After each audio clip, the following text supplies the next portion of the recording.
Hello friend, मैं हूं अंकिता मिश्रा। हिंदी साहित्य यूट्यूब चैनल में सभी का स्वागत करती हूं। और आज आप देख रहे हैं हिंदी साहित्य के PYQ प्रश्नों को, जो कि सभी परीक्षा के लिए महत्वपूर्ण है, जहां भी हिंदी साहित्य पूछा जाता है। तो ये प्रश्न आपके प्रीवियस ईयर भी हैं और MCQ वे में भी हैं, और क्या है, व्याख्यात्मक हैं, ठीक है, डिस्क्राइबेशन के साथ हैं। तो सभी का स्वागत रहेगा आज की क्लास में। इससे पहले मैं बता देना चाहती हूँ, यदि किसी के पास कोई भी मटेरियल्स है, PDFs है या फिर बुक की PDFs है जो रीड करना चाहते हैं पर रीड नहीं कर पा रहे हैं समय के अभाव से, या फिर PDF से पढ़ने में असमर्थ हैं, तो वो प्लीज़ मुझे कमेंट करें और मुझे बताएं। मैं उनको अपने PDF के अपने वीडियोस के माध्यम से, ठीक है, पहुंचा दूंगी उन तक, तो आप देख पाएंगे। ऐसा कुछ है तो आप ज़रूर बताइएगा, और यदि कोई बुक पढ़ना चाहते हैं तो उसे भी बताएं, ठीक है। तो चलिए, आज का हमारा पहला क्वेश्चन है, ये 36 नंबर का प्रैक्टिस सेट है, ठीक है। तो आज के हम पहले क्वेश्चन के साथ शुरुआत करते हैं फ्रेंड, ठीक है। लहरों के राजहंस क्या है? ये नाटक है, निबंध है, आत्मकथा है, रेखा चित्र है या उपन्यास है? तो लहरों के राजहंस की विधा क्या है फ्रेंड? लहरों के राजहंस तो नाटक है, ठीक है, नाटक है, नाटक विधा है, तो A का 1 ही हो जाएगा, है ना। मोहन राकेश का नाटक है। आधा गांव क्या है? आधा गांव उपन्यास है, ठीक है, आधा गांव उपन्यास है। 1 के बाद 4th आता है तुम चंदन हम पानी। तो तुम चंदन हम पानी की विधा क्या है? ये A निबंध संग्रह है। और मुर्दहिया क्या है? तो मुर्दहिया तो आत्मकथा है, आप सभी जानते हैं। तुलसी राम की है ना, तुलसीदास नहीं, तुलसी राम की ये आत्मकथा है, ठीक है। तो कौन सा ऑप्शन सही होगा फ्रेंड? तो ऑप्शन अच्छा 2 का 5 हो जाएगा, 2 का 5 है ना। कौन सा ऑप्शन राइट है? तो आप देख सकते हैं कि ऑप्शन में क्या क्या है? 1 5 2 3, 1 5 2 3 आ रहा है। तो कौन सा ऑप्शन राइट हो जाएगा? आइए देखते हैं। Option D is right answer, option D is right answer है। तो आइए हम डिटेल से देखते हैं। लहरों के राजहंस क्या है? तो ये 1963 ईस्वी का नाटक है, मोहन राकेश का, ठीक है। आधा गांव कैसा है फ्रेंड? तो आधा गांव राही मासूम रजा, आधा गांव मासूम है, ठीक है। तो मासूम है, तो ये किसका उपन्यास हो गया? राही मासूम रजा का, ठीक है। ये क्या है? उपन्यास है। तुम चंदन हम पानी 1957 ईस्वी का ये निबंध संग्रह है, विद्या निवास मिश्र का। और मुर्दहिया आत्मकथा है, तुलसी राम की, यहाँ पे दास लिखा है, ये तुलसी राम दलित आत्मकथाकार थे। तो मुर्दहिया आत्मकथा है 2010 की। और नंगा तलाई का गाँव 2004 संस्मरण है विश्वनाथ त्रिपाठी का। अगला प्रश्न देखेंगे हम। चलिए, नेक्स्ट प्रश्न है, निम्नलिखित उपन्यासों को उनके पात्रों के साथ सुमेलित कीजिए। तो एक तो आपको इनकी विधा पता चल गई, ये क्या है? तो उपन्यास है। तो गबन किसका उपन्यास है? गबन तो प्रेमचंद का उपन्यास है ना, गोदान गबन प्रेमचंद का है, ठीक है। इसके पात्र कौन है? तो गोदान के पात्र कौन है फ्रेंड? तो गोदान के पात्र हो जाएंगे जलापा, ठीक है। कौन है? जलापा। जलापा किस ऑप्शन में है? ऑप्शन C में जलापा। अच्छा, ये कौन से सन का उपन्यास है? तो ये 1931 का है, 1931 का है, वेरी वेरी मोस्ट इम्पॉर्टेंट। नदी के दीप किसका है? तो नदी के दीप फ्रेंड उपन्यास है किसका? ये अज्ञे का उपन्यास है। और इनके पात्र कौन है? भुवन है, ठीक है। तो 3 के बाद आता है 4 नंबर। मैला आंचल, मैला आंचल फणेश्वर नाथ रेणु का उपन्यास है। और इनके पात्र कौन है? तो इनके पात्र है निपुणिका, न्यूनिया निपुणिका, आपने सुना ही होगा, ठीक है। तो 3 के बाद आता है 5। और बाढ़ भट्टी की आत्मकथा के पात्र कौन है? तो आपने पढ़ा होगा, डॉक्टर प्रशांत कमली, है कि नहीं। तो फणेश्वर नाथ बाढ़ भट्टी की आत्मकथा, ये तो किसका है? ये आत्मकथा किसकी? हजारी प्रसाद द्विवेदी की है। और इसके पात्र कौन है? निपुणिका, सॉरी देखिए, मैला आंचल फणेश्वर नाथ रेणु का है, और इसके पात्र कौन है? भुवन, ठीक है, डॉक्टर भुवन।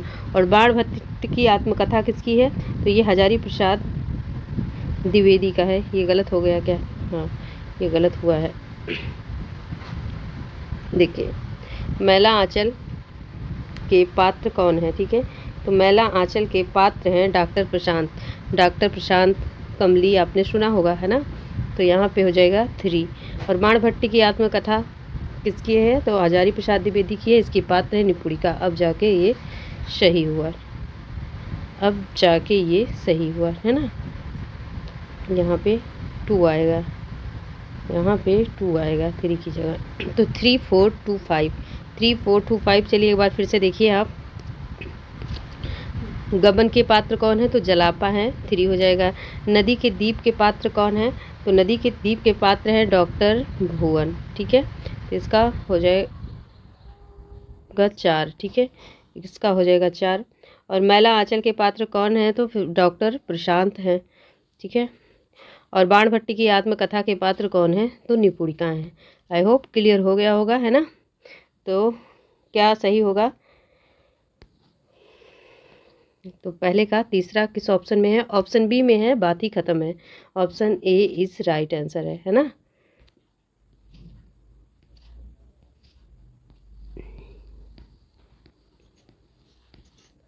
आप यहाँ से देखेंगे फ्रेंड, ठीक है। गबन 1931 प्रेमचंद का उपन्यास है, पात्र जलापा है। नदी के दीप 1951 ईस्वी, पात्र भुवन है, उपन्यासकार कौन है, अज्ञेय है। मैला आंचल 1954 ईस्वी, पात्र इसके डॉक्टर प्रशांत हैं, और उपन्यासकार कौन है, फणीश्वर नाथ रेणु हैं। बाण भट्टी की आत्मकथा, ठीक है, 1946 ईस्वी, पात्र इसके निपुणिका हैं, उपन्यासकार हैं हजारी प्रसाद द्विवेदी। और त्यागपत्र किसका उपन्यास है, तो ये त्यागपत्र तो जैनेन्द्र का उपन्यास है 1937 ईस्वी का, और इसके पात्र कौन है, तो मृणाल हैं। आगे देखेंगे फ्रेंड अगले प्रश्न को। चलिए अगले प्रश्न को सॉल्व करते हैं। ये नाटक है फ्रेंड, और नाटक को उनके पात्रों के साथ सुमेलित करना है। तो आइए सुमेलित करते हैं, कौन सा ऑप्शन राइट होगा। तो देखिए, सिंहरण, सिंहरण किसका पात्र है फ्रेंड, तो ये चंद्रगुप्त का पात्र है। चंद्रगुप्त किसका नाटक है, तो जयशंकर प्रसाद का है, 1931 का, है ना। तो यहाँ पे 1 का 3 हो जाएगा। युयुत्सु किसका है, तो ये अंधा युग का पात्र है, युयुत्सु। जुनेजा, जुनेजा किसके पात्र हैं, तो जुनेजा आधे अधूरे के पात्र हैं, और किसका उपन्यास है ये, तो मोहन राकेश का है। दक्ष, दक्ष पात्र है, किस उपन्यास का पात्र है, तो ये एक कंठ विस्पाई का पात्र है फ्रेंड, ठीक है, एक कंठ विस्पाई का। तो सिंहरण किसका पात्र है, चंद्रगुप्त का। चंद्रगुप्त का समय क्या है, 1931 ईस्वी। युयुत्सु किसका पात्र है, अंधा युग का, और अंधा युग का समय क्या है, 1955 ईस्वी, है ना, 1955 ईस्वी। और दक्ष किसका पात्र है, तो ये नाटक एक कंठ विस्पाई किस, दुष्यंत कुमार का नाटक है ये, है ना, 1963 ईस्वी का। तो आइए हम देखते हैं 3 4 1 5 किस ऑप्शन में है। तो 3 4 1 5 किस ऑप्शन में है, ऑप्शन सी में है, तो सी इज राइट आंसर। देखिए आप यहाँ से व्याख्या के साथ कि मैम गलत तो नहीं है कहीं, तो यहाँ से देख लीजिए। सिंहरण चंद्रगुप्त नाटक का पात्र है, 1931 ईस्वी का ये नाटक है, जयशंकर प्रसाद का। युयुत्सु अंधा युग नाटक का पात्र है, नाटक का प्रकाशन वर्ष 1955, धर्मवीर भारती का नाटक है। जुनेजा आधे अधूरे 1969 ईस्वी, मोहन राकेश का नाटक है। दक्ष किसका पात्र है, तो ये दुष्यंत कुमार के नाटक एक कंठ बिस्पाई के पात्र हैं।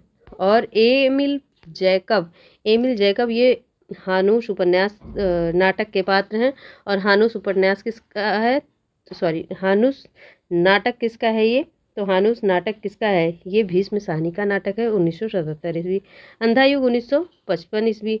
धर्मवीर भारती तथा एक कंठ बिस्पाई 1963 ईस्वी।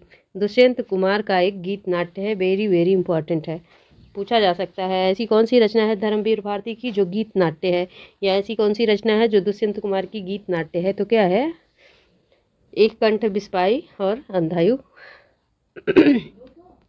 तो आप याद रखेंगे फ्रेंड। आगे बढ़ते हैं अगले क्वेश्चन की तरफ, और अगला क्वेश्चन भी सम्मिलित करना है। कई प्रश्न यहाँ से रेडी हो रहे हैं,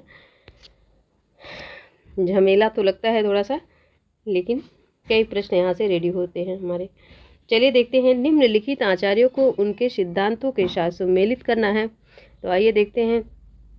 तो चलिए सबसे इजी वाला पहले लगाते हैं, शंकुक। शंकुक किस सिद्धांत से थे फ्रेंड? तो शंकुक तो अनुमतिवाद से थे ना। शंकुक किससे थे? शंकुक उन्मति नहीं, अनुमतिवाद से थे, मतलब न्याय दर्शन से थे। और अभिनवगुप्त किससे थे? तो अभिनवगुप्त की क्या थी? अभिव्यक्ति थी। और भट्ट नायक का क्या था? तो भट्ट नायक का फ्रेंड भुक्तिवाद या भोगवाद था। भुक्तिवाद भोगवाद कहाँ पे है? ये हो गया 5। और भट्ट लोलट का क्या है? आरोपवाद या उत्पत्तिवाद। जब भट्ट आप करते हैं तो कुछ ऐसे किसी चीज़ को, मान लीजिए लोहे को लोहे पर पटके तो भट्ट करेंगे तो कुछ उसमें से उत्पत्ति होगी, है ना। तो उत्पत्तिवाद या फिर आरोपवाद कहीं कहीं आपको मिल जाता है देखने को। यहाँ पे आरोपवाद है। तो ए का 3 हो जाएगा फ्रेंड। ए का 3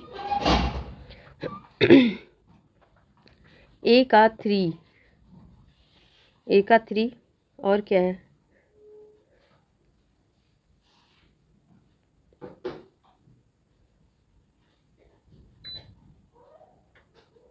नहीं, ए का 3 कैसे होगा? जब ए का 4 हो जाएगा ना, भट्ट करेंगे तो 4 रहेगा यहाँ पे। तो 4 3 2 5, 4 3 2 5। आइए देखते हैं किस ऑप्शन में है।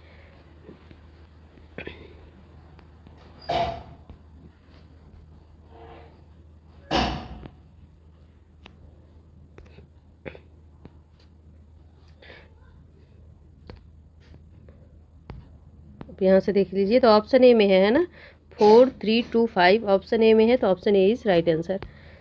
चलिए यहाँ से देखिए डिटेल से आप। तो भट्ट लोलट का क्या है फ्रेंड? ये आरोपवाद या उत्पत्तिवाद। दर्शन इनका मीमांसा दर्शन है। शंकुक का क्या है? अनुमतिवाद, न्याय दर्शन। अभिनवगुप्त का क्या है? अव्यक्तिवाद, शैव दर्शन। भट्ट नायक का क्या है? भुक्तिवाद या भोगवाद, सांख्य दर्शन से प्रभावित थे। चलिए आगे देखेंगे फ्रेंड अगले प्रश्न को। निम्नलिखित आचार्यों को उनके कालखंड के साथ सम्मिलित करना है। तो आइए बताइए कौन से आचार्य कौन से काल के हैं फ्रेंड? ठीक है, तो भामा किस कालखंड के हैं? तो भामा तो 6ठी शताब्दी के हैं फ्रेंड। ठीक है, 1 का 5 हो जाएगा। क्षेमेंद्र किस शताब्दी के हैं? तो ये 11वीं शताब्दी के हैं, 3 हो जाएगा। विश्वनाथ किस शताब्दी के हैं? तो विश्वनाथ तो 14वीं शताब्दी के हैं। ठीक है। पंडित राज जगन्नाथ किस शताब्दी के हैं? तो पंडित राज जगन्नाथ 10वीं शताब्दी के नहीं बल्कि 17वीं के हैं ना। तो ये 17वीं शताब्दी के हैं। तो 5 3 4 2 किस ऑप्शन में है? आइए देख लेते हैं। तो ऑप्शन बी में है फ्रेंड। तो option B is right answer, 5 3 4 2। यहाँ से देखेंगे भामा का क्या काल है? तो 6ठी शताब्दी। काव्य अलंकार इनका ग्रंथ है। क्षेमेंद्र का 11वीं शताब्दी इनका ग्रंथ औचित्य विचार चर्चा है। विश्वनाथ 14वीं शताब्दी, साहित्य दर्पण इनका प्रमुख ग्रंथ है। पंडित राज जगन्नाथ 17वीं शताब्दी इनका ग्रंथ है रस गंगाधर। और धनंजय का है 10वीं शताब्दी, इनके ग्रंथ का क्या नाम है? 10 रूपक है। हिंदी उपन्यास किसकी राष्ट्रीय आकांक्षाओं की अभिव्यक्ति था? वेरी वेरी मोस्ट इम्पॉर्टेंट प्रश्न है फ्रेंड। तो हिंदी उपन्यास किसकी राष्ट्रीय आकांक्षाओं की अभिव्यक्ति है? भारतीय जनता भाषी जनता की, हिंदी भाषा की, अंग्रेजी पढ़ा लिखा वर्ग या फिर मध्यम वर्ग। तो फ्रेंड हिंदी उपन्यास किसकी राष्ट्रीय आकांक्षाओं की अभिव्यक्ति था? हिंदी भाषी जनता की। Option A is right answer. देखिए कैसा कैसा प्रश्न बना हुआ है। चलिए अगला प्रश्न देखिए। अपभ्रंश का मुख्य छंद है? दोहा है, बरवे है, कुंडलियाँ हैं या फिर शवैया है? क्या है आप बताएंगे? तो अपभ्रंश का मुख्य छंद क्या है? तो फ्रेंड मुख्य छंद दोहा है ना, क्योंकि दोहा को क्या कहा जाता था अपभ्रंश भाषा में? दूहा। शुक्ल जी कहते हैं अपभ्रंश में कि दोहा को दूहा कहने का बोध होता था, है ना। तो option A is right answer है। आगे देखेंगे।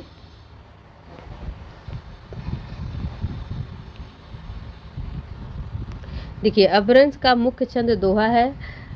पद्य, झटिका, अरिल, कण्वक, तोमर, त्रोटक और एक और था फ्रेंड ग्राहा, यहाँ पे दिया नहीं, ग्राहा। दोहा को अपभ्रंश काल में दूहा भी कहा जाता है। ठीक है, याद रखेंगे आप। तो मुख्य छंद कौन सा है दोहा के साथ? पद्य, झटिका, अरिल, कड़वक, तोमर, त्रोटक आदि तो हैं, लेकिन दोहा को कहा क्या जाता था? दूहा कहा जाता था। अगला प्रश्न देखेंगे। पंडिल साल सत्य बखाणई देहई बुद्धि वसंत न जानई, किसकी रचना है? किसकी पंक्ति है? मीनपा की है, शबरीपा की है, गोरख छपा की है या फिर शरफपा की है? तो पंडित साल सत्य बखाणई देहई बुद्धि वसंत न जाने, ये पंक्ति शरफपा की है। Option D is right answer है। यहाँ से देखेंगे, आचार्य शुक्ल ने हिंदी साहित्य के इतिहास में 1929 के अनुसार यह कथन शरहपा का बताया है या कहा है। शरहपा हिंदी के प्रथम कवि तथा 84 सिद्धों के प्रथम माने जाते हैं। इनकी रचना का नाम दोहा कोश है। ठीक है, अच्छा, हिंदी साहित्य का इतिहास, very very most important question, कल के प्रश्न में भी देखने को मिला था। ठीक है, कि आचार्य रामचंद्र शुक्ल का हिंदी साहित्य का प्रकाशन क्या रहा है? ठीक है, प्रकाशन कब रहा है? तो प्रकाशन तो 1929 रहा है, आप जान ही रहे होंगे, लेकिन इसे लिखा कब था रामचंद्र शुक्ल ने? तो इसको आप याद रखेंगे। ठीक है, ये लिखा कब था?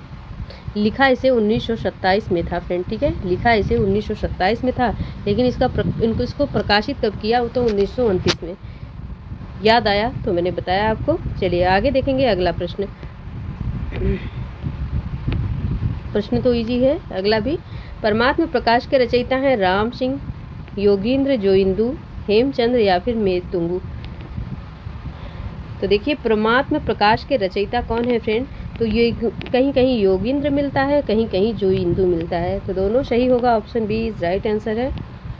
आइए और भी कुछ रचना और रचनाकार को देख लेते हैं हम। तो पाहुड़ दोहा किसका है? तो ये राम सिंह का है। अच्छा, ये किस शताब्दी के थे? तो 11वीं शताब्दी के आचार्य माने जाते थे, आचार्य नहीं थे ये। परमात्मा प्रकाश किसका है? तो ये 6वीं शताब्दी का जोइंदू का है। कुमारपाल चरित्र 12वीं शताब्दी का हेमचंद्र का है। प्राकृत व्याकरण, छंदा अनुशासन, देसी नाममाला कोश, सिद्ध हेमचंद्र शब्दा अनुशासन, ये सभी ग्रंथ किसका है? देखिए,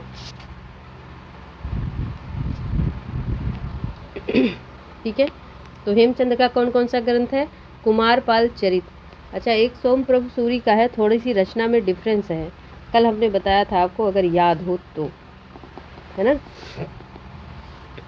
देखिए, कुमारपाल चरित्र, योग शास्त्र, प्रकृत व्याकरण, छंदो अनुशासन, देसी नाममाला कोश, सिद्ध हेमचंद्र शब्दानुशासन, हेमचंद्र का ग्रंथ है। और ये किस शताब्दी के हैं? तो 12वीं शताब्दी के हैं। प्रबंध चिंतामणि जैनाचार्य मेतुंग का है। जब आप कोई काम करते हैं तो सबसे पहले क्या करते हैं? प्रबंध करते हैं। ठीक है, तो 1304 ईस्वी का। यहाँ देखेंगे, जोइंदू या योगींद्र की रचनाओं को अपभ्रंश भाषा की दोहा परंपरा का आरंभ माना जाता है। इसको आप याद रखेंगे, दोहा परंपरा से इनका आरंभ माना जाता है। और अगला प्रश्न है, तो बिना ऑप्शन के हम बता देंगे आपको। गोरख बानी के संपादक हैं पीताम्बर दत्त बर्तवाल हैं। ठीक है, क्योंकि 2 पेज में है तो दोनों को हम एक साथ नहीं दिखा पाएंगे। तो यहाँ पे कौन सा ऑप्शन राइट होगा?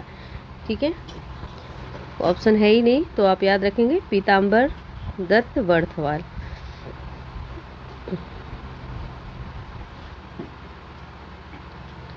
तो बल्कि आइए हम कुछ इस प्रश्न को थोड़ा और डिक्टेट करते हैं।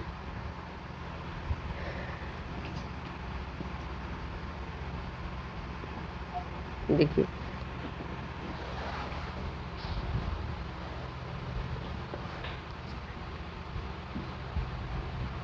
यहाँ से देखिए। अच्छा, तो देखिए, गोरख बानी का संपादन डॉक्टर पीताम्बर दत्त बर्तवाल ने किया। यह गोरखनाथ की रचनाओं का संकलन है। डॉक्टर पीताम्बर दत्त ने गोरखनाथ का समय 11वीं शताब्दी माना है तथा गोरखनाथ की रचनाओं की संख्या 14 बताई जाती है। ठीक है, तो ये 14 कौन कौन से हैं आप देख सकते हैं। जैसे हिंदी भाषा का विकास, हिंदी भाषा और साहित्य, हिंदी कोविद रत्नमाला 2 भाग में है। ये किसका है? तो ये डॉक्टर श्याम सुंदर दास का है। ठीक है, और हिंदी साहित्य का इतिहास 1929 आचार्य रामचंद्र शुक्ल। हिंदी साहित्य की भूमिका, ठीक है, 1940 में हजारी प्रसाद द्विवेदी। हिंदी साहित्य का उद्भव और विकास 1952 में हजारी प्रसाद द्विवेदी। हिंदी साहित्य का आदि काल किसने लिखा? हजारी प्रसाद द्विवेदी ने लिखा। चलिए आगे देखेंगे फ्रेंड हम अगला प्रश्न। किस रचना का दूसरा नाम आला खंड है? पृथ्वीराज रासो, परमाल रासो, विजयपाल रासो या फिर हमीर रासो? तो किस रचना का दूसरा नाम आला खंड है फ्रेंड? परमाल रासो का नाम आला खंड है, ठीक है। और रचनाकार कौन है? तो जगनिक है। और इसमें आला उदल के सरदारों की वीरता का वर्णन है। कैसा काव्य है? ये गेय काव्य है, ठीक है। यहाँ से देखेंगे, पृथ्वीराज रासो के बारे में जान ही रहे हैं। यह हिंदी का प्रथम महाकाव्य है। चंद बरदाई को प्रथम महाकवि माना जाता है। यह सुख सुखी संवाद के रूप में रचित है। सुख सुखी संवाद किसने कहा? तो हजारी प्रसाद द्विवेदी ने कहा है इसको। और विजयपाल रासो नल्ल सिंह का है। नल्ल सिंह चरित द्वारा रचित यह वीर काव्य है। हमीर रासो सारंगधर का है। आला खंड को सर्वप्रथम सन 1865 ईस्वी में फर्रुखाबाद के तात्कालिक जिलाधीश चार्ल्स इलियट ने प्रकाशित कराया था। और अगला प्रश्न है फ्रेंड, सजन शकारे जाएंगे नैन मरेंगे रोए, ठीक है। सजन शकारे जाएंगे नैन मरेंगे रोए, ये किसकी पंक्ति है? तो आइए हम ऑप्शन देते हैं आपको। ऑप्शन के साथ आपने आंसर भी देख लिया, ठीक है। तो हम डायरेक्ट आंसर पे आते हैं। ये अमीर खुसरो की पंक्ति है, ठीक है। सजन शकारे जाएंगे नैन मरेंगे रोए। और भी कुछ पंक्तियों को देखते हैं, जैसे जेतु बाभन बभनी जाया, ये कबीरदास की पंक्ति है। तो आन बाट होए काहे न आया, ठीक है। अच्छा, ये इसी की पंक्ति है। अपना मस्तक काट के वीर हुआ कबीर, ये दादू दयाल की पंक्ति है। ज्यों 84 लाख लख में मानुष दे, त्यों ही दुर्लभ जग में सने, ये रहीम दास की पंक्ति है।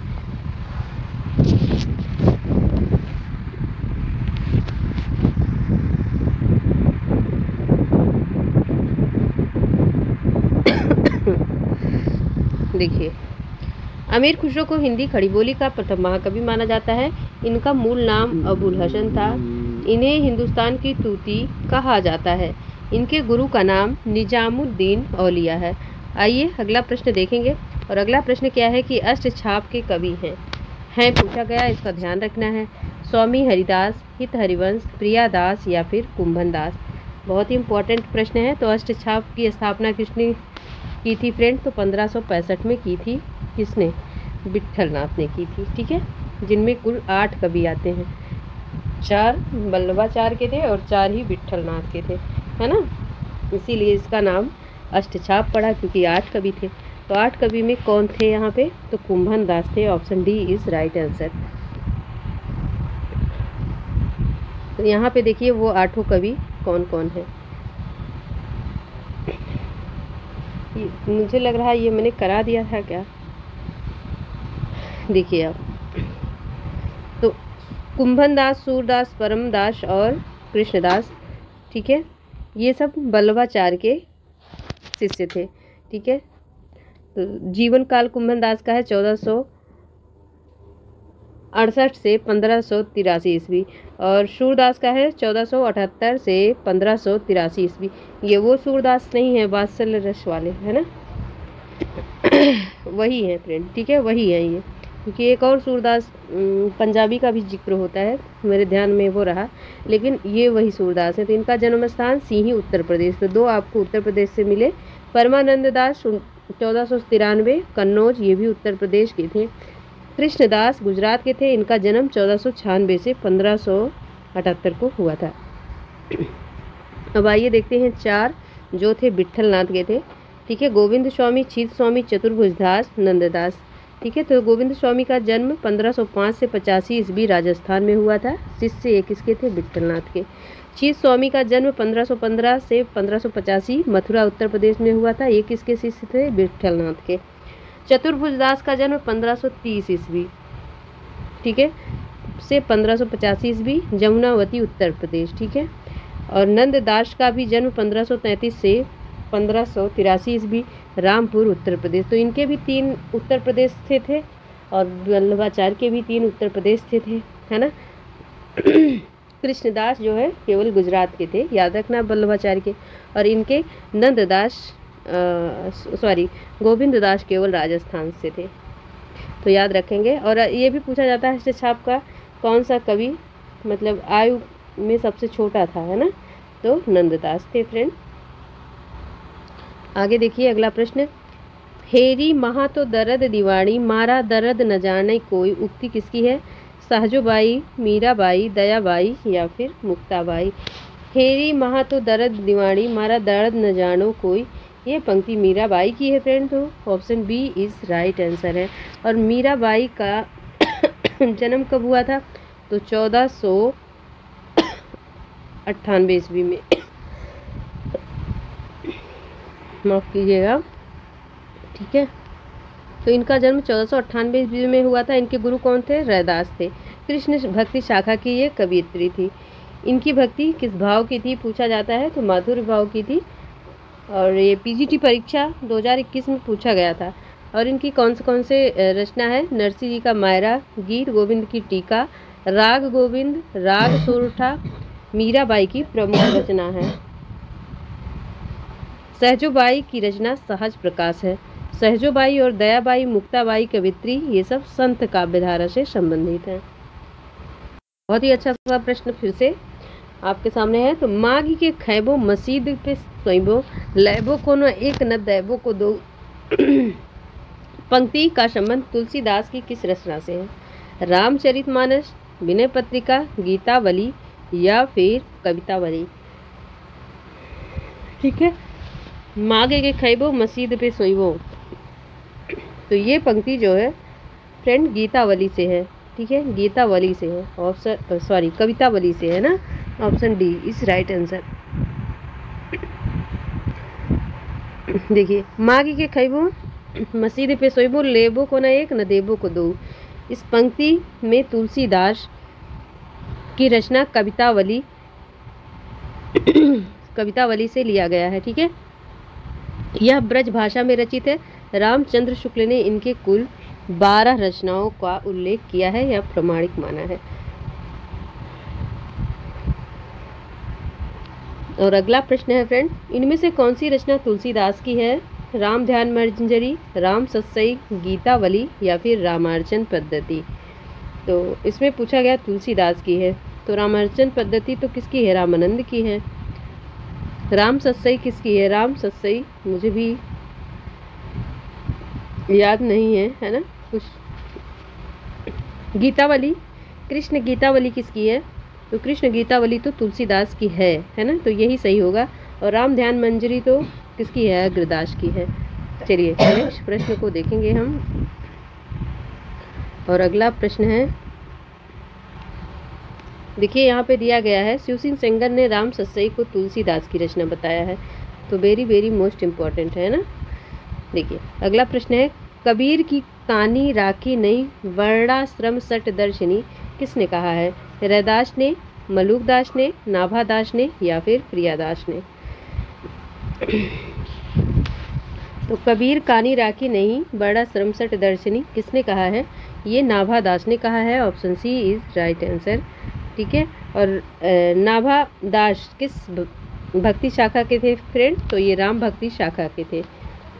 और इन्होंने 1585 में भक्तमाल की रचना की। और यह कैसा ग्रंथ है? तो यह जीवनी परक ग्रंथ है।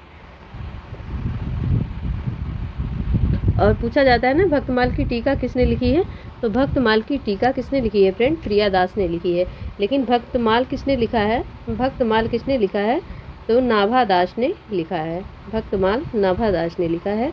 1585 ईस्वी का ग्रंथ है, ये जीवनी परक ग्रंथ है, आप याद रखेंगे। तो चलिए अगला प्रश्न देखिए, इनमें से किसका समय सबसे पहले आता है? देखिए क्रम से लगाने को आता है ना। तो सबसे पहले आते हैं फ्रेंड, कौन आते हैं? पहले तो रैदास ही आएंगे। रैदास सबसे बड़े थे, 1388 से 1498 इनका जन्म समय माना जाता है। इसके बाद आएंगे कबीरदास। कबीरदास का जन्म कब है? तो कबीरदास का जन्म तो 1398 है ना, 98 और रैदास का क्या है, तो रैदास का तो फ्रेंड 1388 और धर्मदास का क्या है 1400 से 1500 के बीच इनका जन्म स्थान वो माना जाता है। दादू दयाल का है 1544। ठीक है, तो सबसे पहले रैदास आ रहे हैं फ्रेंड, उसके बाद कबीरदास, फिर धर्मदास और फिर दादू। तो यहाँ पे आप देख सकते हैं। चलिए आगे देखेंगे अगले प्रश्न को। और अगला प्रश्न है, प्रताप शाही की रचना नहीं है काव्य विलास, व्यंग्यार्थ कौमुदी, नवरस तरंग या फिर श्रृंगार मंजरी। तो प्रताप शाही की रचना क्या है, व्यंग्यार्थ कौमुदी तो है ना कि नहीं है, नहीं पूछा गया है ना। तो व्यंग्यार्थ कौमुदी किसकी है, प्रताप शाही की तो है।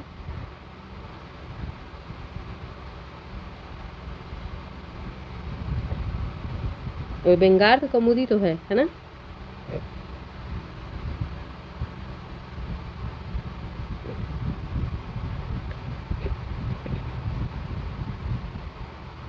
काव्य विलास किसकी है,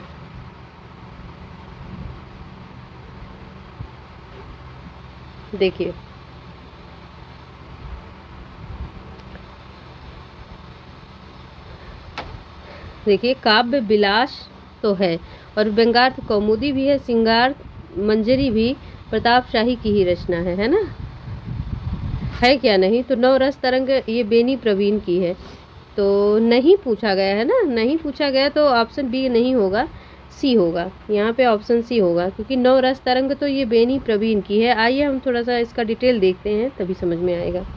देखिए काव्य विलास 1809 ईस्वी, व्यंग्यार्थ कौमुदी 1885 ईस्वी, जयसिंह प्रकाश श्रृंगार मंजरी, श्रृंगार शिरोमणि, अलंकार चिंतामणि, काव्य विनोद, जुगल नत्सिक, ये प्रताप शाही की रचनाएं हैं। अब तो आपको क्लियर हो गया। चलिए, जबकि श्रृंगार भूषण नवरस तरंग 1817 ईस्वी, नाना राव प्रकाश, ये बेनी प्रवीण की रचना है। ठीक है, तो इस हिसाब से उसमें जो ऑप्शन लगा है फ्रेंड गलत ही लगा है, क्योंकि अगर है पूछा गया होता तब प्रताप शाही होता, प्रताप शाही का व्यंग्यार्थ कौमुदी होता है ना। छत्र प्रकाश प्रबंध काव्य के रचनाकार बताना है आपको। और फ्रेंड अगर आप चैनल पर पहली बार हैं तो चैनल को ज़रूर सब्सक्राइब करें, लाइक शेयर करें और एक कमेंट भी छोड़ें। ठीक है, तो छत्र प्रकाश प्रबंध काव्य के रचनाकार कौन है। ठीक है, सूदन कवि हैं, लाल कवि हैं, भूषण हैं या फिर पद्माकर हैं। तो छत्र प्रकाश के काव्य के रचनाकार लाल कवि हैं। ठीक है, option A B is right answer. यहाँ पे कुछ रचनाएं हैं और कवि हैं, उनको देखते चलिए। तो आप देख रहे हैं लाल कवि की और कौन कौन सी रचना है। विष्णु विलास, सुजान चरित्र प्रबंध काव्य है सूदन कवि की, जगत विनोद पद्माकर की है और छत्रसाल दशक ये तो भूषण कवि की है ना। भूषण वीर रस के कवि माने जाते हैं। आगे देखिएगा अगला प्रश्न, निम्नलिखित में से कौन नीतिकार कवि नहीं है। तो सबसे पहले हम किसको पकड़ेंगे, इजी वाले को पकड़ेंगे है ना। इनमें से कौन नीतिकार कवि नहीं है। तो फ्रेंड ठीक है, गिरधर कविराय तो हैं, दीनदयाल गिरी भी हैं, रहीम दास भी नीतिकार थे है ना। लेकिन कौन नहीं था नीतिकार में, तो गिरधर दास नहीं थे। Option D is right answer. तो यहाँ से देखेंगे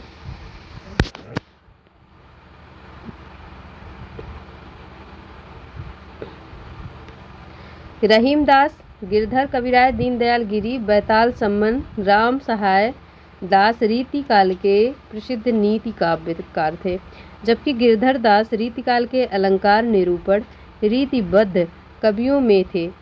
भारती भूषण 1833 ईस्वी इनकी रचना है। ठीक है, ये नीतिकार नहीं थे और इनके ग्रंथ का या रचना का क्या नाम भारती भूषण है, याद रखेंगे। और अगला प्रश्न है लोग कवित की वो खेल करी जानो है, किसकी उक्ति है। ठाकुर की है, घनानंद की है, केशव दास की है या फिर मतीराम की है। तो लोगन कवित की वो खेल करी जानो है किसकी उक्ति है ये फ्रेंड। तो ये किसकी उक्ति है, घनानंद की है ना। अच्छा नहीं, घनानंद की नहीं है ये घनानंद की तो है।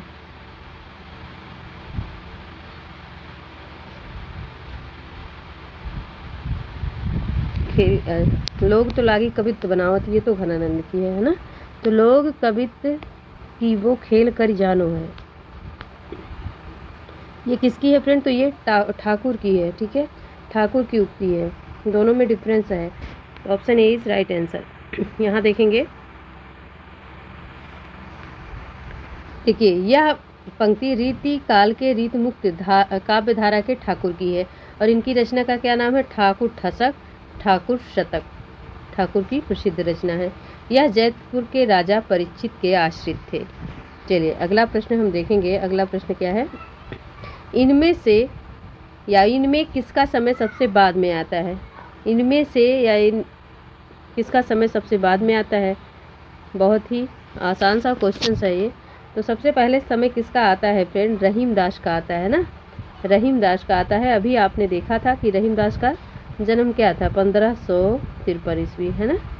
रहीमदास का जन्म 1553 ईस्वी। इसके बाद किसका आता है? केशवदास का 1555 ईस्वी, 1555 ईस्वी, केशवदास का 1555 ईस्वी। इसके बाद आता है घनानंद का। घनानंद का समय क्या है? 1689 ईस्वी। घनानंद का क्या है? 1689 ईस्वी। और पद्माकर का समय क्या है? तो पद्माकर का है 1753 ईस्वी, 1753 ईस्वी, ठीक है। तो केशव का समय क्या है फ्रेंड? रहीमदास का क्या है? रहीमदास का तो 1553 ईस्वी और केशवदास का 1555, घनानंद का 89 और पद्माकर का 1753 ईस्वी। तो सबसे पहले बाद में पूछा गया है, तो बाद में पद्माकर का समय आ रहा है, आप देख सकते हैं।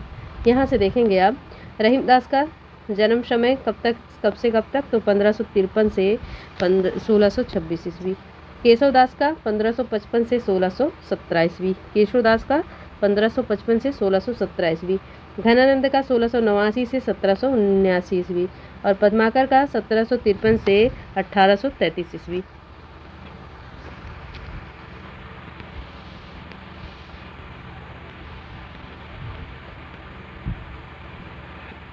चलिए अगला प्रश्न देखेंगे।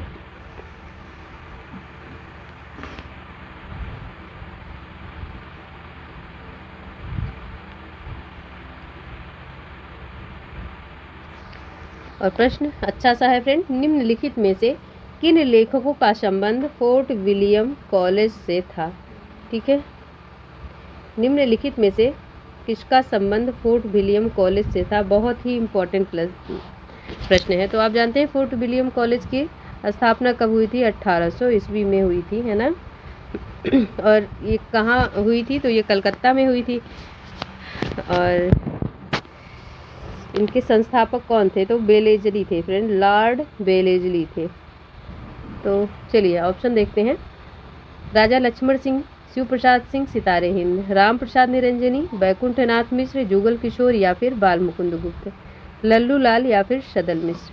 तो फोर्ट विलियम कॉलेज से पूछा गया किसका संबंध था, तो आपको बताना है फ्रेंड, लल्लू लाल का संबंध था और सदल मिश्र का संबंध था। Option D is right answer. देख, तो लल्लू लाल को 1802 ईस्वी में भाषा मुंशी के पद पर तथा सदल मिश्र को हिंदुस्तानी विभाग में 1803 ईस्वी में नियुक्त किया गया था और जॉन गिलक्राइस्ट को 1800 ईस्वी में हिंदी भाषा का प्रथम प्रोफेसर बनाया गया था। Very very most important. स्थापना कब होती है फोर्ट विलियम कॉलेज की? 1800 ईस्वी में। इसके संस्थापक कौन थे या तो फ्रेंड ये किसके समय में बनाया गया था? तो कलकत्ता में लॉर्ड बेलेजली के समय में स्थापना हुई थी इसकी। और लल्लू लाल को 1802 ईस्वी में किसके पद पर नियुक्त किया गया था फ्रेंड? तो भाषा मुंशी के पद पर। लेकिन वहीं सदल मिश्र को हिंदुस्तानी विभाग में 1803 ईस्वी को नियुक्त किया गया था और जॉन गिलक्राइस्ट को तो प्रोफेसर ही बना दिया गया था हिंदी भाषा का। चलिए अब आते हैं वैचारिक पृष्ठभूमि, मार्क्सवाद, मनोविश्लेषणवाद, अस्तित्ववाद से जो भी प्रश्न बने हुए थे उनको देखते हैं। तो सुवर दान के लेखक हैं Manoj Sonkar, very very most important. रूप नारायण सोनकर, तुलसी राम या फिर जयप्रकाश करदम। तो सूअरदान के लेखक हैं, पूछा गया है। तो फ्रेंड्स सूअरदान के लेखक रूप कुमार सोनकर हैं। Option B is right answer. ठीक है, सूअर का ये समझ लीजिए कोई रूप नहीं होता है ना, कहते नहीं सूअर हो तुम, तो सूअर का कोई रूप नहीं होता, तो रूप नारायण सोनकर। यहाँ से देखेंगे आप, देखिए सूअरदान के रचनाकार कौन है, तो रूप नारायण सोनकर है। जांच किसकी रचना है, तो जांच तो फ्रेंड 2005 ईस्वी की मनोज सोनकर की कहानी है। मुर्दहिया 2010 की तुलसी राम की आत्मकथा है। गूंगा नहीं मैं था ये जयप्रकाश करदम का काव्य संग्रह है 1997 ईस्वी का। याद रखेंगे। तो सूअरदान किसका है, रूप नारायण सोनकर का। जांच किसका है, तो मनोज सोनकर का कहानी है ये। चलिए आगे देखते हैं अगला प्रश्न। और अगला प्रश्न क्या है, बहुत ही अच्छा है। अन्न है मेरे शब्द किस कवि की कृति है। अन्न है मेरे शब्द किस कवि की कृति है। तो अन्न है मेरे शब्द स्वप्निल श्रीवास्तव की है, रविंद्र श्रीवास्तव की है, आलोक श्रीवास्तव की है या फिर एकांत श्रीवास्तव की है। अन्न है मेरे शब्द किस कवि की कृति है फ्रेंड, तो ये एकांत श्रीवास्तव की है। Option D is right answer. ठीक है, आप यहाँ देखिए,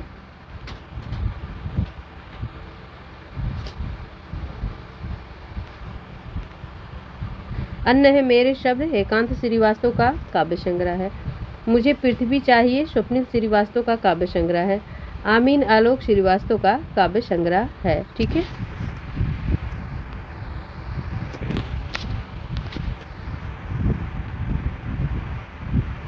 यहाँ पे देखिए अगला प्रश्न। अगला प्रश्न, प्रेमचंद्र युगीन उत्तरोत्तर उपन्यास एवं उपन्यासकार कहानी और प्रमुख कहानीकार, ठीक है, को हम देखेंगे। तो देखिए, निम्नलिखित में से कौन सा उपन्यास काशीनाथ सिंह का है। रेहन पर रघु, चाक, एक ब्रेक के बाद या फिर ग्लोबल गांव का देवता। तो फ्रेंड ग्लोबल गांव का देवता तो किसका है, रणेंद्र का है ना, रणेंद्र का है। ठीक है, ग्लोबल गांव का देवता तो रणेंद्र का। चाक किसका है, चाक तो मैत्री पुष्पा का है ना, मैत्री पुष्पा का है। पुष्पा की रचना 1997 ईस्वी की है। और एक ब्रेक के बाद ये किसका है, तो एक ब्रेक के बाद ये अलका सरावगी की रचना है, अलका सरावगी की रचना है, अलका सरावगी की रचना है। रेहन पर रघु काशीनाथ सिंह की रचना है, काशीनाथ को ही तो पूछा गया है, तो option A is right answer. ठीक है, चाक मैत्री पुष्पा, ग्लोबल गांव का देवता रणेंद्र। ठीक है, एक ब्रेक के बाद अलका सरावगी। आगे देखेंगे अगले प्रश्न को। सभी से रिक्वेस्ट है, हमारे सभी फ्रेंड जो भी पहली बार है चैनल पर, ज़रूर से ज़रूर सब्सक्राइब करें, लाइक शेयर करें फ्रेंड, और अपनी प्रतिक्रिया दें, आपको ये सीरीज़ कैसी लगती है या फिर कुछ और इसमें सुधार चाहते हैं आप तो उसको भी बताएं। कथा सती सर की लेखिका हैं, बताएं। तो कथा सती सर की लेखिका हैं चित्रा मुदगल, क्षमा शर्मा, नीलाक्षी सिंह या फिर चंद्रकांता। Very very important. तो कथा सती सर की लेखिका फ्रेंड चंद्रकांता हैं। Option D is right answer.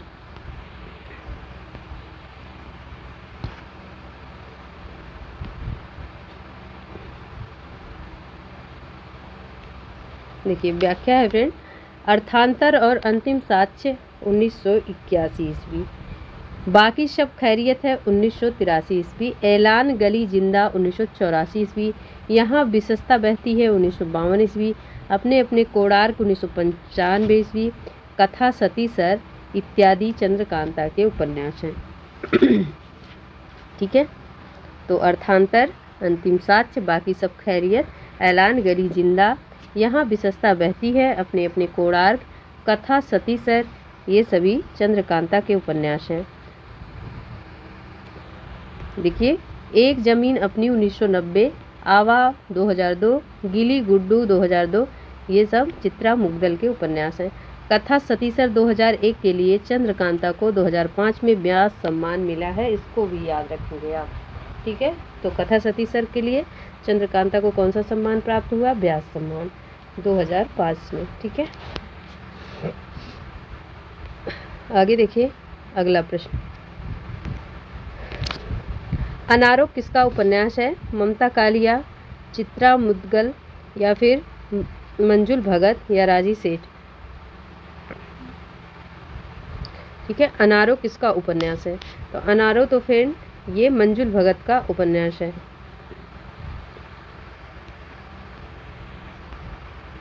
देखिए, अनारो बेगाने घर में अनारो बेगाने घर में, खातूल, तिरछी बौछार, गंजी इत्यादि मंजुल भगत के उपन्यास हैं। एक जमीन अपनी, आवा तथा गिली गड्डू आदि चित्रा मुग्दल के उपन्यास हैं।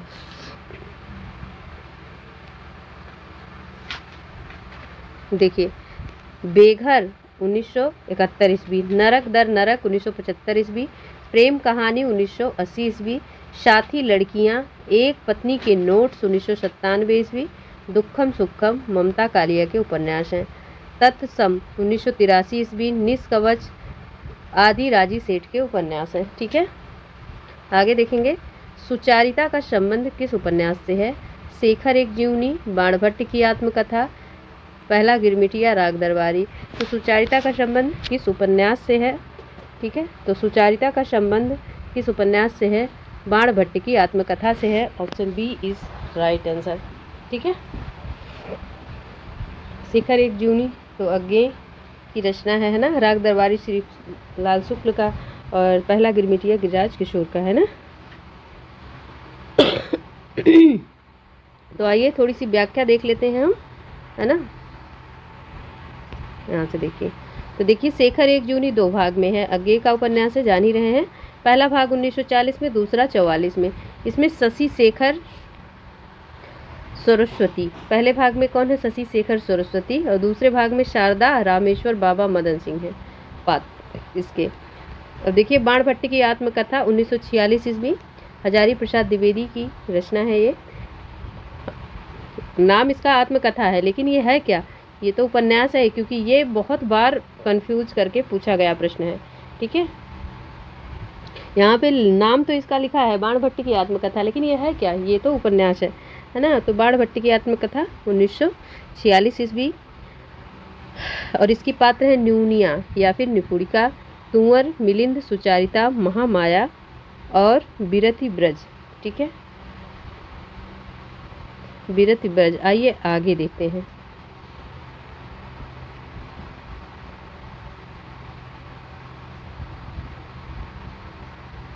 और देखिए, पहला गिरमिटिया ये गिरिराज किशोर का उपन्यास है ना। मोहनदास इसका पात्र है। राग दरबारी 1968 ईस्वी, श्रीलाल शुक्ल का उपन्यास है, पात्र इसके वैद्य जी हैं। तो चलिए आगे अब नाटक निबंध से देखेंगे प्रश्नों को। देखिए, इनमें से कौन सा नाटक भारतेंदु का नहीं है? भारत जननी, भारत दुर्दशा, अंधेर नगरी, भारत सौभाग्य। ठीक है, बहुत इजी सा प्रश्न है, तो भारत सौभाग्य नहीं है। तो भारतेंदु जी के नाटक देखेंगे हम। तो भारतेंदु जी के नाटक हैं फ्रेंड, इनके 17 कुल नाटक थे, जिसमें से कुछ मौलिक थे, कुछ अनुदित थे। तो देखिए आप यहाँ पे भारतेंदु जी के नाटक हैं। वैदिक हिंसा हिंसा न भवती 1873 ईस्वी, विशस से विस्मौसधम 1876 ईस्वी, प्रेम जोगनी 1875 ईस्वी, चंद्रावली 1876 ईस्वी, भारत दुर्दशा 1880 ईस्वी, नील देवी 1881 ईस्वी, अंधेर नगरी 1881 ईस्वी, सती प्रताप 1883 ईस्वी, भारत जननी 1877 ईस्वी। जबकि भारत सौभाग्य ये बद्री नारायण चौधरी प्रेमघन का नाटक है। ये भी भारतेंदु युग के नाटककार थे या रचनाकार थे। और इम्पोर्टेंट बात कि सती प्रताप भारतेंदु हरिश्चंद्र का अधूरा नाटक है। चलिए आगे बढ़ते हैं, अगला प्रश्न देखेंगे आप। और अगला प्रश्न है, दृग ऊर्जत टूटत कुटुंब जुरत चतुर चित प्रीत में कौन सा अलंकार है ना। चित्त प्रीति में विरोधाभास है, असंगति है, विभावना है या फिर निदर्शना है। तो फ्रेंड इसमें असंगति अलंकार है। Option B is right answer. देखेंगे आप असंगति अलंकार किसे कहते हैं। तो जहाँ कारण कहीं और अन्यत्र हो अन्यत्र का मतलब अन्य जगह हो, और कार्य कहीं अन्यत्र हो, मतलब काम कहीं और हो रहा हो और कारण कहीं और का हो, वहाँ पे भाई कैसे मिलान बैठेगा, वहाँ पे असंगति रहेगी, तो वहाँ पे असंगति अलंकार है। ठीक है, देखिए विभावना अलंकार की परिभाषा क्या है। तो विभावना अलंकार है जहाँ पर कारण के बिना कार्य की उत्पत्ति हो जाए, वहाँ पे विभावना अलंकार होता है। जैसे फ्रेंड उदाहरण है, बिनु पद चले सुने बिनु काना, है ना। आगे देखेंगे निदर्शना अलंकार। तो जहाँ उपमेय और उपमान में वाक्य असंबद्ध हो किंतु सादृश्य के आक्षेप के द्वारा उन्हें सुसंबद्ध रूप से उपस्थित करके उनकी संगति दिखाई जाए, वहाँ पे निदर्शन अलंकार होता है। जैसे यह प्रेम को प्रंथ कराल महा तलवार पर तलवार की धार पे धावनो हो, है ना। अच्छा, ये पंक्ति किसकी है? तो पंक्ति तो बोधा की है ना, पंक्ति तो बोधा की है। अलंकार कौन सा है? निदर्शना, याद रखेंगे। आगे देखिए विरोधाभास अलंकार। तो जहाँ विरोध न रहने पर विरोध का आभास हो, वहाँ पर विरोधाभास अलंकार होता है। जैसे या अनुरागी चित्त की गति समझे नहीं कोई, ज्यों ज्यों बूढ़े श्याम रंग त्यों त्यों उज्जवल होए, यहाँ पे विरोधाभास अलंकार है। और अगला प्रश्न है निम्नलिखित में से 10 द्वारे का पिंजरा, 10 द्वारे का सोपान तो आपने हरिवंश राय बच्चन का देखा है।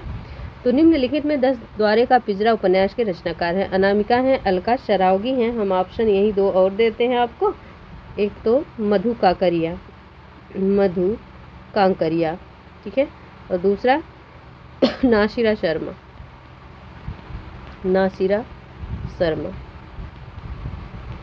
अब बताइए, तो निम्नलिखित में 10 द्वारे का पिंजरा उपन्यास के रचनाकार हैं, तो कौन है? तो फ्रेंड कौन है? अनामिका है। Option A is right answer. देखिए 10 द्वारे का पिंजरा 2008 अनामिका, शेष कादम्बरी 2001 अलका शरावगी, सेज पर संस्कृति 2008 मधु कांकरिया, जीरो रोड 2008 नासिरा शर्मा। ठीक है, आगे बढ़ते हैं अगले प्रश्न की तरफ। और अगला प्रश्न देखिए, रस सूत्र के व्याख्याता कौन है? इसमें से बताना है रस से कौन संबंधित है ना। रस सूत्र के व्याख्याता कौन है? तो फ्रेंड ऑप्शन बी राइट होगा, क्योंकि भट्ट लोलट थे, शंकुक भट्टनायक और अभिनव गुप्त। ठीक है, तो आप यहाँ पे देखिए, हमने कहा था जब भट्ट पटकोगे तो उत्पत्ति होगी, तो आरोप भी होगा। दोनों का नाम एक ही है। ये मीमांसा दर्शन से थे। शंकुक का है अनुमतिवाद न्याय दर्शन से, भट्टनायक का भुक्तिवाद या भोगवाद सांख्य दर्शन से, अभिनव गुप्त का व्यक्तिवाद शैव दर्शन से।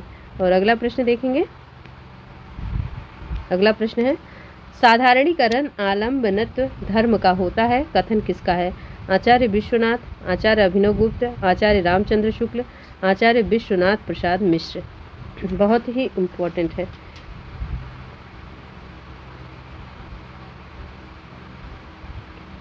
तो देखिए साधारणीकरण आलम्बत्व धर्म में होता है, यह कथन किसका है? तो ये आचार्य रामचंद्र शुक्ल का है। और अगर पूछा जाए साधारणीकरण के अवधारणा किसने दी, तो भट्टनायक ने दी है ना। यहाँ पे देखिए, तो शुक्ल जी ने क्या कहा? साधारणीकरण आलम्बनत्व धर्म का होता है। और नगेंद्र का स्टेटमेंट क्या है कि साधारणीकरण कवि की भावना का होता है। और केशव प्रसाद मिश्र कहते हैं कि साधारणीकरण हृदय की चेतना का होता है। और श्याम सुंदर दास के अनुसार साधारणीकरण भावक या पाठक में होता है। ठीक है, अब अगला प्रश्न देखिए, आगरा का बोली क्षेत्र है। ठीक है, आगरा का बोली क्षेत्र क्या है? अवधी है, खड़ी बोली है, ब्रज है या फिर छत्तीसगढ़ी है? तो फ्रेंड क्या है? ब्रज है, क्योंकि ये मथुरा के पास ही है ना। आगरा मथुरा के पास ही है, तो यहाँ का बोली का क्षेत्र क्या है? ब्रज है। और देखिए ब्रज क्षेत्र की बोली और क्षेत्र कौन सा है? तो आगरा, मथुरा, बरेली, भरतपुर, करौली, धौलपुर, बुलंदशहर, अलीगढ़, एटा, बदायूं, मैनपुरी, गुड़गांव इत्यादि ब्रज भाषा पश्चिमी हिंदी की बोली है।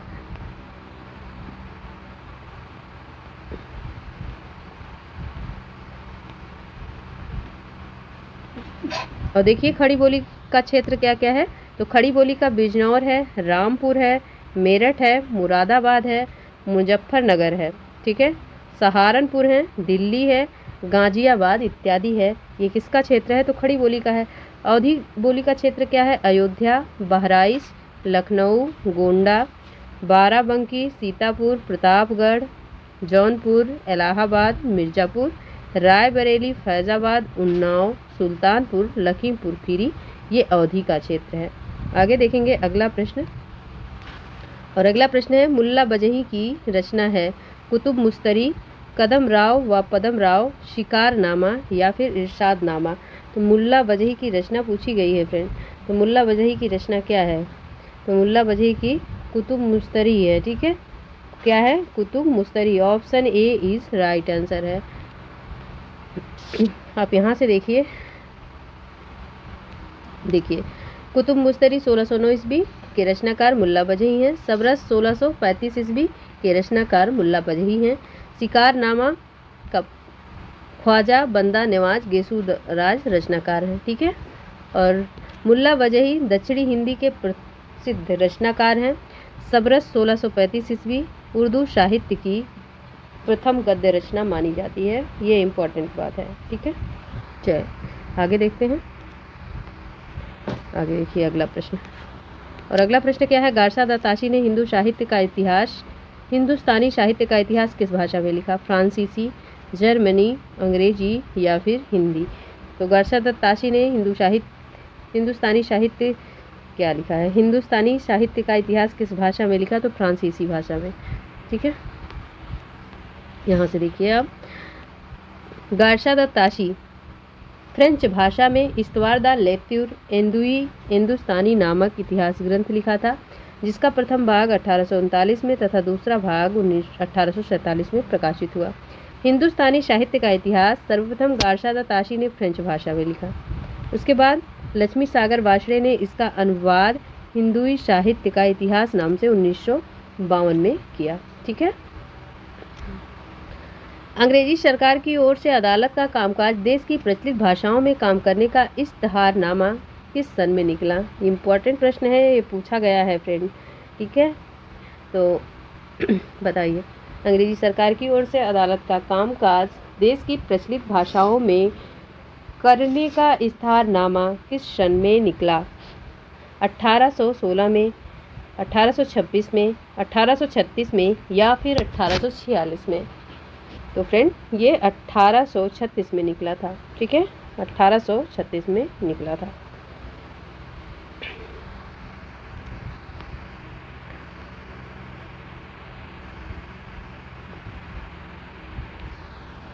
देखिए 1830 में सरकारी विज्ञप्ति 1836 में इश्तहारनामा के द्वारा देसी भाषाओं को अदालती कामकाज में स्थान दिया गया। इसके पहले मुख्यतः फारसी अदालती भाषा में हुआ करती थी। चाहे देखिए अगला प्रश्न, यह काव्य पंक्ति हिंदू मग पर पाँव न राख्यो जो बहुते हिंदी भाख्यो किसकी है? बताना है आपको। तो जायसी का है, नूर मोहम्मद की पंक्ति है, मंझन की है या कुतुबन की है?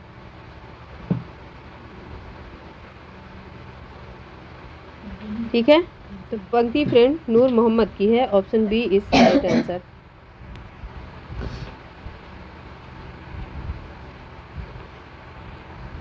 देख सकते हैं आप यहाँ से कि हिंदू मग पे पाँव न राख्यो पंक्ति नूर मोहम्मद की है। और ये किस रचना से है? तो अनुराग बांसुरी। अनुराग बांसुरी कब की है? 1764 की है। अच्छा, इनकी एक रचना और है इंद्रावती। इंद्रावती तो 44 की है, 1744 की, और 1764 की क्या है? अनुराग बांसुरी। यह फारसी अक्षरों में लिखा गया है। इसकी भाषा संस्कृत गर्भ है। इसमें हिंदी भाषा के प्रति मुसलमानों का भाव व्यंजित होता है। इस रचना में चौपाइयों के बीच बीच बरवे का प्रयोग हुआ है ना, ये भी पूछा जाता है। नूर मोहम्मद की ऐसी कौन सी रचना है जिसमें बरवे छंद का प्रयोग हुआ है? ठीक है, तो याद रखेंगे 1734 64, ठीक है। अनुराग बांसुरी। देखिए, रुक्मणी पुनि वैसे मर गई, कुलवंती सत्सो भई, ये किसकी पंक्ति है? तो ये पंक्ति फ्रेंड कुतुबन की है। किसकी है? तो ये पंक्ति कुतुबन की है। नैन बिरह अंजन जिन सारा, बिरह रूप दर्पण संसारा, कोटि माही बिरला जग कोई, जाहि शरीर बिरह दुख होई। ये पंक्ति किसकी है? तो ये मंझन की है। आगे देखेंगे, कभी बियास रस कांवली पूरी, दूर ही नियर नियर भा दूरी। ये पंक्ति किसकी है? तो ये पंक्ति जायसी की है। ठीक है, आगे देखेंगे अगला प्रश्न, इनमें से कौन सी पत्रिका मासिक नहीं थी? तो फ्रेंड बताइए, इनमें से कौन सी पत्रिका है जो मासिक नहीं थी? बाला बोधनी, हिंदी प्रदीप, सरस्वती या फिर नागरी प्रचारी सभा। तो आप देख रहे हैं आंसर, नागरी प्रचारी सभा मासिक नहीं थी। तो यह कैसी थी फ्रेंड? ये तो साप्ताहिक थी, है ना। नागरी प्रचारी सभा साप्ताहिक नहीं बल्कि ये त्रैमासिक थी, है ना। आप यहाँ से देखेंगे पत्रिका प्रकाशन वर्ष और संपादक और विधा क्या, मतलब किस विधि से निकलती थी, मासिक या त्रैमासिक। देखिए, बाला बोधनी 1874 ईस्वी, भारतेंदु हरिश्चंद्र संपादक है, मासिक थी ये पत्रिका। हिंदी प्रदीप 1877 ईस्वी, बालकृष्ण भट्ट, मासिक थी पत्रिका। सरस्वती 1900 ईस्वी, चिंतामणि घोष, मासिक थी। नागरी प्रचारी 1896 ईस्वी, बेड़ी प्रसाद, त्रैमासिक थी। यहाँ पे देखेंगे, सरस्वती प्रथमतः काशी से प्रकाशित होती थी, उसके बाद कहाँ से होने लगी थी? इलाहाबाद से। 1902 में इसके संपादक श्याम सुंदर दास थे और 3 में कौन बने? तो महावीर प्रसाद द्विवेदी बने थे। और 3 से कब तक थे? तो 3 से 1920 तक थे ना, 1903 से 1920 तक। आगे देखेंगे अगला प्रश्न,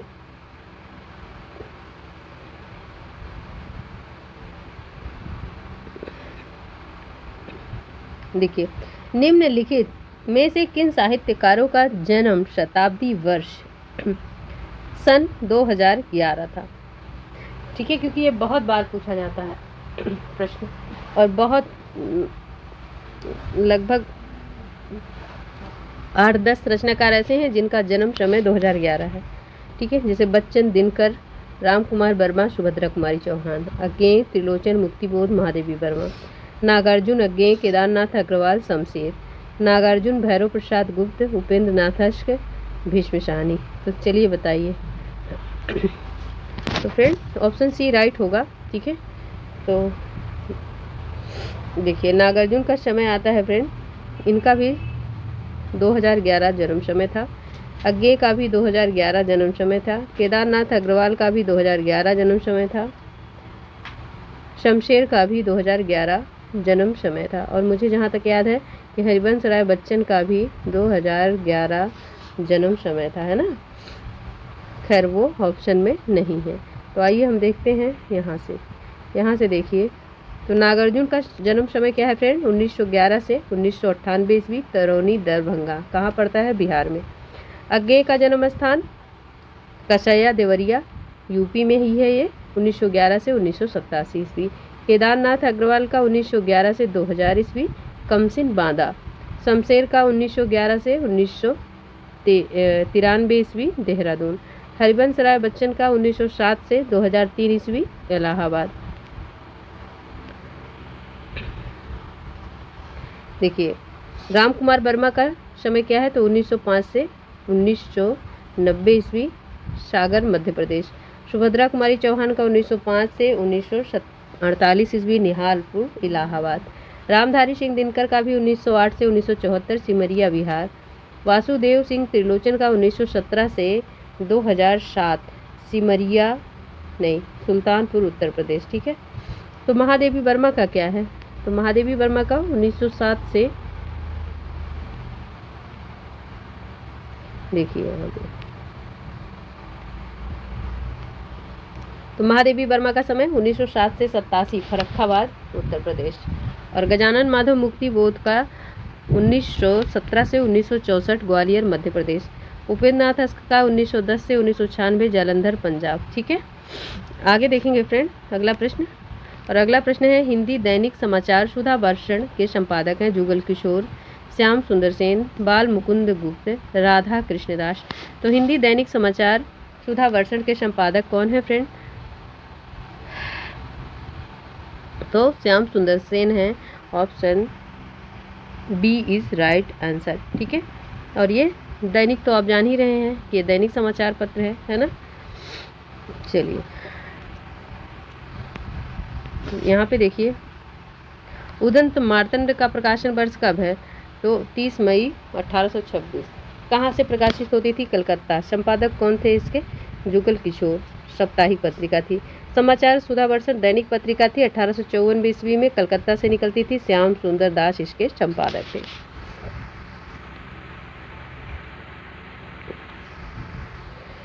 हिंदी बंगवासी, ये भी साप्ताहिक थी। 1890 ईस्वी में निकलती थी कलकत्ता से। संपादक इसके बाल मुकुंद गुप्त थे। सरस्वती मासिक पत्रिका थी फ्रेंड, 1900 ईस्वी में काशी से निकलती थी। चिंतामणि घोष, श्याम सुंदर दास तथा महावीर प्रसाद द्विवेदी इसके संपादक थे। तो अभी आपने देखा कि श्याम सुंदर दास कब संपादक थे इसके? तो 1900 कब में थे? तो 1902 ईस्वी में इसके संपादक थे। 3 में महावीर प्रसाद द्विवेदी। पहले तो चिंतामणि घोष थे, है ना। देखिए, उदंत मार्तंड हिंदी का प्रथम पत्रिका है जिसका संपादन कानपुर निवासी जुगल किशोर द्वारा होता था। उदंत मार्तंड के प्रकाशन को आधार मानकर 30 मई को राष्ट्रीय हिंदी पत्रकारिता दिवस मनाया जाता है। कलकत्ता से सन 1854 ईस्वी में हिंदी का प्रथम दैनिक समाचार पत्र सुधा वर्षण, जिसके संपादक कौन है या संपादनकर्ता कौन है? श्याम सुंदर दास है। आगे देखेंगे फ्रेंड अगला प्रश्न। और अगला प्रश्न क्या है कि द न्यू क्रिटिसिज्म पुस्तक के लेखक हैं? तो जॉन क्रो रैनसम हैं, जाक देरिदा हैं, रोला बार्थ हैं या फिर सास्योर हैं। तो द न्यू क्रिटिसिज्म पुस्तक लेखक कौन है? तो जॉन क्रो रैनसम है।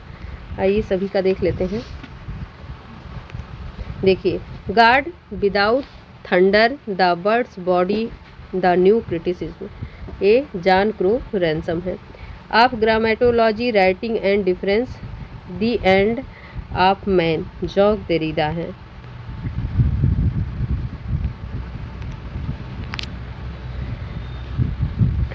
The death of author, the fashion system, रोला बार्थ है। आगे देखिए अगला प्रश्न है, राइटिंग एंड डिफरेंस पुस्तक किस आलोचक की है? Michel Foucault, Virginia Woolf, Simone de Beauvoir या फिर जॉक देरिदा। ठीक है, तो द न्यू क्रिटिसिज्म पुस्तक के लेखक कौन है friend?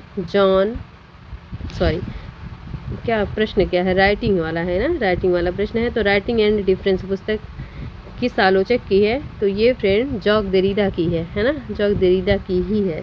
Option D is right answer. अब यहाँ से देखिए थोड़ा सा, तो देखिए, of grammatology, writing and difference, the end of man, 1978 ईस्वी, जाक देरिदा की ही रचना है। और अब हम यहीं पर विराम देंगे फ्रेंड क्लास को। आपको क्लास कैसी लगी आप ज़रूर कमेंट कीजिए। चैनल पर पहली बार है तो सब्सक्राइब कीजिए, और क्या कमी रह गई आप ज़रूर हमें कमेंट द्वारा सूचित कीजिए। Thank you friend, thank you for watching this channel.